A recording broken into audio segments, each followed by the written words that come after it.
तरीके के हिसाब से अपने आप को ढालना है और हमारा विद्यालय उसी पथ पर अग्रसर है कि हर वर्ष हर तरीके से हम लोग अपने आप को अपडेट करें और नए नए तरीकों से हम लोग लेकर आएँ बच्चों को। कैसा सफर रहा ये बताइए।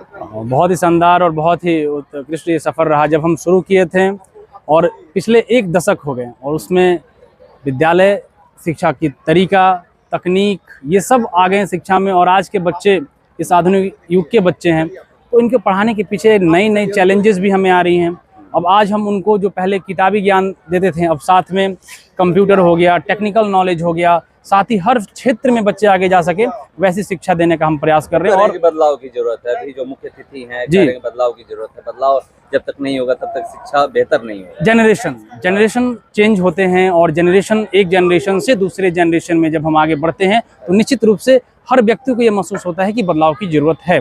और आज के जनरेशन में जो बच्चे जी रहे हैं, पिछले जनरेशन के जो व्यक्ति हैं, उन्हें निश्चित रूप से लगेगा कि ये बेहतर और हो सकता है, क्योंकि उन्होंने जो शिक्षा पाया था उसका एक तरीका अलग था। तरीका बदल गया है और हो सकता है आने वाले कुछ सालों में तरीका बदले, तो हमें उस नए तरीके के हिसाब से अपने आप को ढालना है और हमारा विद्यालय उसी पथ पर अग्रसर है कि हर वर्ष हर तरीके से हम लोग अपने आप को अपडेट करें और नए नए तरीकों से हम लोग लेकर आएँ बच्चों को। इसी क्रम में अब मैं आपको बता दूं कि आज एनुअल फंक्शन है हमारा, तो आज एनुअल फंक्शन में हम सभी बच्चों को अलग अलग प्रोग्राम्स के थ्रू उनके अंदर जो शिक्षा है उसको हम लोग प्रोवाइड कर रहे हैं।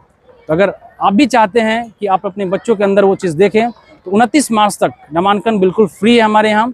आप अपने बच्चों का एडमिशन कराएं और उनके भविष्य को उज्जवल करें। दोनों जगह फ्री है? बिल्कुल 29 मार्च तक शाहपुर में भी ब्रह्मपुर भी हमारा बिल्कुल एडमिशन फ्री चल रहा है। ये एंट्रेंस टेस्ट होगा 29 मार्च को, उस टेस्ट में आप भाग लेंगे और उसके बाद आपका सिलेक्शन किया जाएगा। अगर आप सेलेक्ट होते हैं तभी। सीट्स क्योंकि लिमिटेड हैं, 200 सीट्स हमारे यहाँ हर साल होती हैं, तो लगभग 75 सीट्स अभी वैकेंट हैं। 29 मार्च तक आप आके एडमिशन। शिक्षा के लिए हम कहें कि जो शिक्षा है उस पद्धति में सुधार लाना चाहिए। केवल यहाँ पर शैक्षिक शिक्षा सैद्धांतिक शिक्षा दी जाती है, यहाँ पर व्यवहारिक शिक्षा प्रायोगिक शिक्षा की जरूरत है। अगर ऐसी शिक्षा अगर हम लोग यहाँ हो जाती तो बेरोजगारी एकदम बिल्कुल खत्म हो जाती है। और विकसित देशों में इस तरह के है कि सैद्धांतिक शिक्षा के साथ साथ में व्यवहारिक शिक्षा भी दी जाती है, प्रायोगिक शिक्षा दी जाती है। लेकिन हमारे यहाँ भारत में ऐसी बहुत है, पूरा हिंदुस्तान में केवल सैद्धांतिक शिक्षा दी जाती है। तो इसलिए इसके लिए सरकार ने बहुत से कदम भी उठाए, सेंट्रल में कई आयोग बैठाए गए, लेकिन आज तक कोई सफलता नहीं मिली। अगर इसमें सफलता मिल जाती है तो बेरोजगारी स्वतः ही खत्म हो जाएगी, क्योंकि सभी विद्यार्थी आत्मनिर्भर हो जाएंगे और नौकरी की तरफ उनका झुकाव नहीं रहेगा। कमियां कहाँ हैं? कमियां है कि सरकार ऐसे नहीं कर रही है। सरकार सैद्धांतिक रूप से केवल यही पाठ्यक्रम में हमको है, अगर सैद्धांतिक रूप से इसमें और 2 चीज जोड़ दी जाए तो हमारी सभी कमियां दूर। वो कौन कौन सी 2 चीज है? उसमें जैसे कि प्रायोगिक शिक्षा और व्यावसायिक शिक्षा, जी 2 चीज को इसमें सैद्धांतिक में जोड़ दिया जाए तो हमारे यहाँ की बेरोजगारी बिल्कुल खत्म हो जाएगी और लड़के नौकरी की तरफ नहीं झुकाव है लड़कों को। आप लोग जब पढ़ाई कर रहे थे और अभी के पढ़ाई में क्या अंतर है?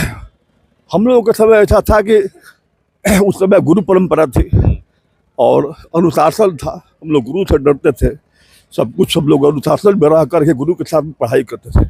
और आजकल ऐसी बात नहीं है, आजकल लड़के अनुशासित नहीं है, समझे ना। तो उस समय में आज में बहुत अंतर है। एनुअल डे में आप पहुँचे हुए, क्या कहिएगा? इस टाइप का स्कूल हम तो चाहेंगे कि पूरे प्रदेश में हर जगह हो जाए।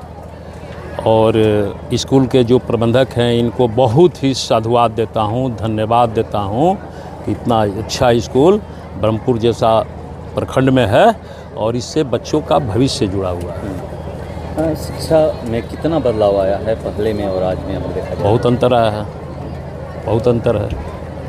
सारे बिहार के बच्चे अभी जाइए देखिए कितना IAS IPS कंप्लीट कर रहे हैं। क्या और कुछ बदलाव होना चाहिए? हाँ, होना चाहिए, धीरे धीरे हो रहा है, समय के अनुसार सब कुछ होगा, अच्छा होगा।